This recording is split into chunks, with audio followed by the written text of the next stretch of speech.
Do you remember a couple of weeks ago I tackled this huge pile of branches and sticks that I had on the lawn, which I had cut down from over there? Oh, so half of it was the laburnum that had fallen down. I can't get the fingering. Oh, there we go. So half of it was the laburnum, half of this laburnum fell down. And the other half was, oh God, see, I can't get it right. I don't have good hand-eye coordination. The other bit was, there was a quince in front of here, like really shrubby, that I had taken down. And I just put everything in a pile. And then I went through all of it, cut it into small twigs.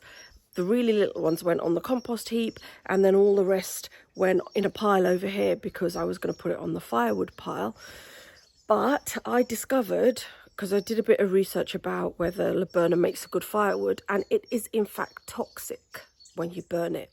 So I don't know which of that is the quince and which is the laburnum, so I'm not going to be able to use it for firewood, just in case. What I've decided to do is actually create a little habitat pile out of all of them. And then last night when I was in bed, I thought, oh, actually, 2 birds, 1 stone. I don't know why I said that. Actually, I hate that expression because I would never want to kill a bird. But anyway, what's another? Well, maybe you can tell me an alternative for let's kill 2 birds with 1 stone. Oh my God, I'm rambling. All right, let's get to the point.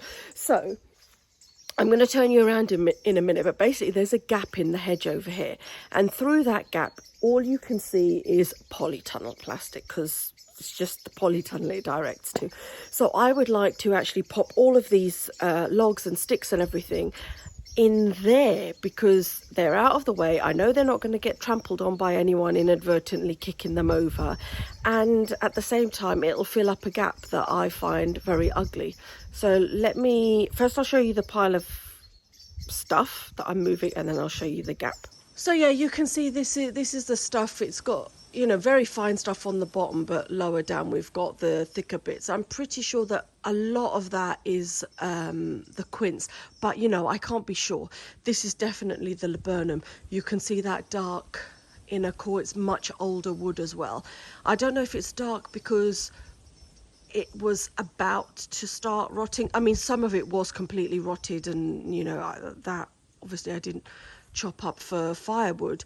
But the stuff that still felt pretty solid, I did. But even with that dark core, I don't know if a healthy laburnum might have that. But anyway, so yeah, I'm going to move all that to, let me turn you around. There we go. Can you see that hole? Yeah, so as I was saying, that's the hole I'm going to fill. I'm not going to film it when I do it though, because I have to basically walk through this sort of flower bed. I have to walk through this bed to get to it, and I have to be very careful about what I'm stepping on because I don't want to crush anything that might be living in there.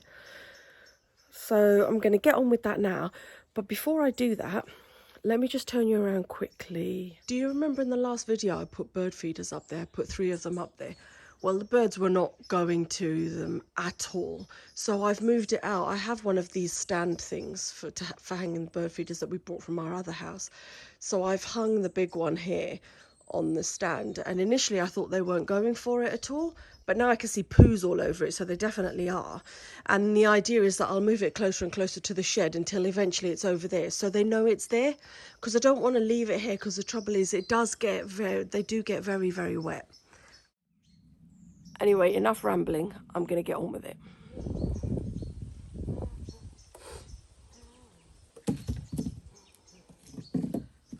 Okay, change of plan. I did 1 trip with those logs, and I'm just not comfortable walking on it back and forth that much, because I can see little holes. And I don't know, so my husband saw some kind of animal here running under this summer house, in fact, I don't know, a month or so ago, and he had no idea what it was. But from the description, it sounds like maybe a ferret or a polecat or maybe a weasel, although I know weasels are very tiny. Actually, maybe those holes are weasel sized, either that or rats. Anyway, either way, I really don't want to be going back and forth with piles of armfuls of stuff. So what I'm going to do is I'm going to wait until the weekend when my husband will be able to help me, because then I can go to the gap and he can just pass me stuff over without me having to trample back and forth through the bed, because the growth is quite dense. When I was trying to part it to just have a look and see if there were any frogs or other creatures in there, that's when I saw the little holes. So yeah, instead I'm going to show you something that I bought. Let's go back to the open barn. So I've bought this little thing. I actually thought it was going to be much bigger. It's a log splitter. So yeah, when it came, I thought, oh God, that's a tiny dinky thing. But then it occurred to me that actually this is probably, you know, like a wood splitting axe. That's the size it would be, isn't it? But I don't trust myself with an axe. They scare me. So I got this because then you attach this to something and then you put the wood over it and then you hit it with a mallet. So let me angle you downwards. Oh God, look. It's got so dirty when I was trying to move that wood. Anyway, I've got this log that I'm going to attach this to, and then I'm going to give it a go and see if I can actually split some wood. Because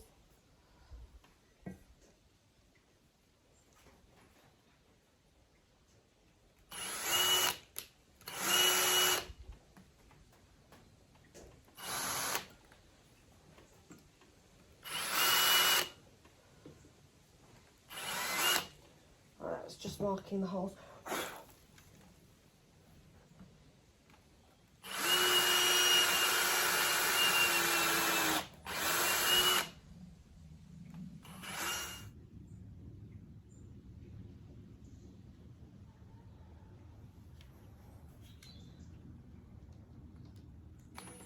Okay, I haven't quite got these ones to go all the way in because of the angle of this.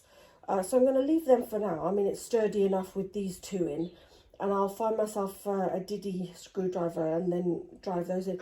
Anyway, yeah, I'm going to put it on the floor and give it a try now. All right, I'm going to pop some gloves on just in case. Oh, I actually find this really intimidating. Okay. It doesn't seem very sharp, but let's see how it goes.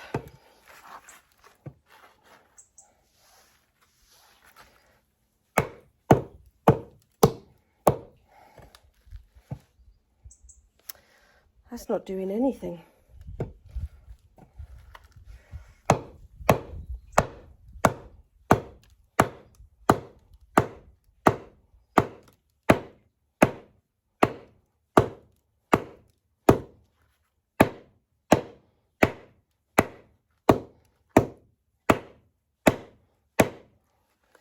God. Oh, I can see a crack. Oh, it must be working. Aha.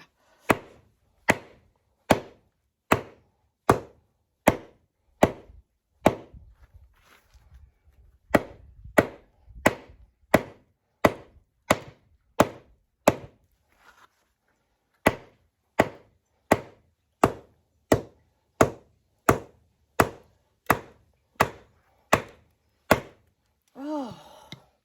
God, this is going down. Look, can you see how that's... Is this normal? If you've ever split wood, is this normal? I mean, I know it's old. So there was a tree surgeon here the other day, came to give me a quote for something. And he did say that when wood gets really old, not really old, but when it gets older and dry, it's really difficult to split. Maybe that's what's happening. God, my wrist is already hurting.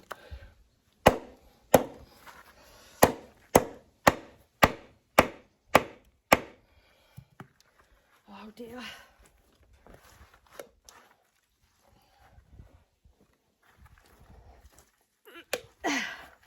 Oh, it's stuck.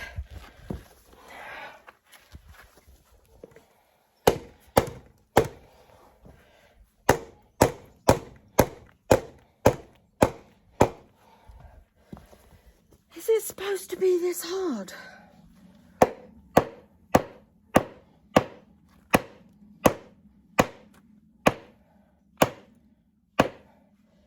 I reckon I probably need one of those long-handled mallets so I can hit it from a distance. That'll probably be more pressure, isn't it?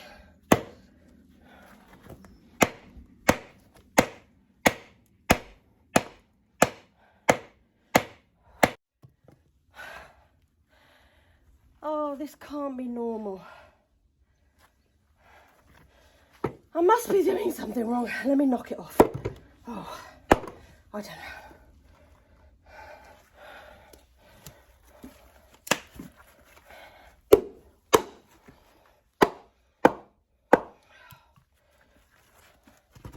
Oh, I don't know how to get it off.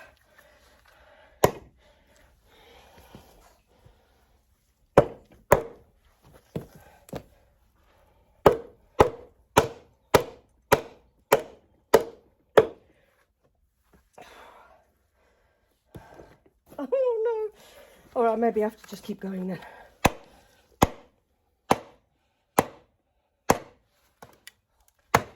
I can hear cracking now.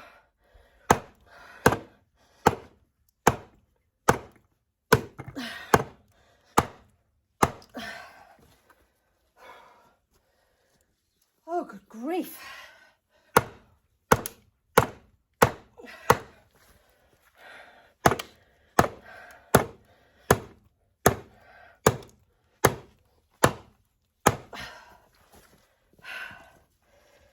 Oh, look at that.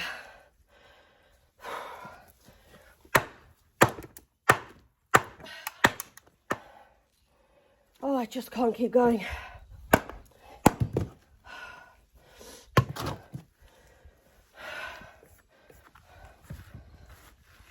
Oh, God. All right. Well, maybe I should have carried on, but this one side of this was actually already touching that.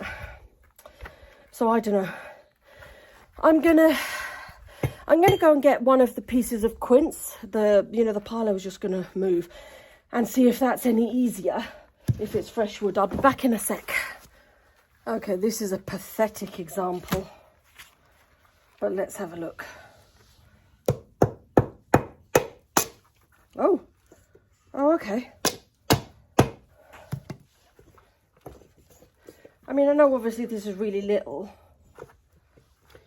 How do I get it to carry on splitting all the way up?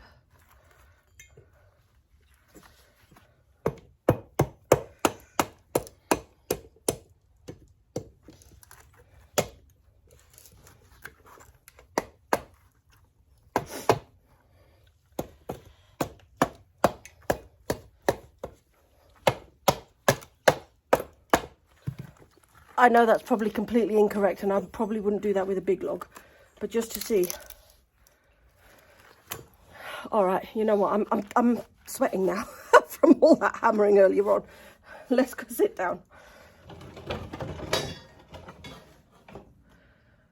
That was quite hard, you know. It's really hard on the wrist. Surely there must be an easier way of doing it. I've got no idea about these things, and the thing is, no one in my family, or none of my friends, in fact, have ever chopped wood or done anything like this. So it's not like I can phone someone up and ask. I'll have to ask my neighbours because I really... Because, you know, you can look at a YouTube video, can't you? And they give you instruction and tell you what to do. But you can't necessarily always ask. Actually, funny enough, you know, so I've never been... my glasses are steaming up. I've never been a commenter on YouTube videos because I always think, oh, you know, they don't know me and they probably get loads of comments and they haven't got time to read my comment and blah, blah, blah. But Ali at My Rusty Garden has started commenting on my videos. And since then, I've started commenting on other people's videos as well, because it's just like, it's actually really nice because it feels like you're making friends, you know, and, you know, having friends is nice. So yeah, no, I've actually really enjoyed the engagement. You know, because I started making these videos for my friend Yolon, who she used to have an allotment where I had an allotment, And even though she gave it up, I probably only had the allotment 1 or 2 years before she gave hers up. Her husband still kept his on, and we were good friends.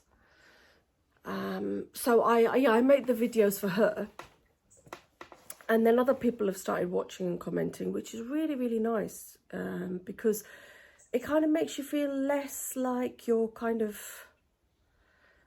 doing it on your own, if you know what I mean. It can be, although I have to say, moving out here has been lovely because we've got to know our neighbours in a way that we never got to know our neighbours when we were living just outside of London.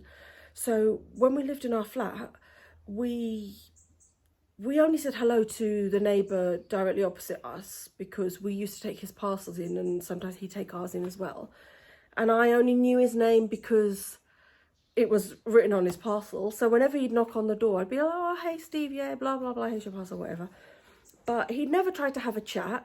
He never said my name even once in the whole time we were living there, even though he must have known it because he took our parcels in.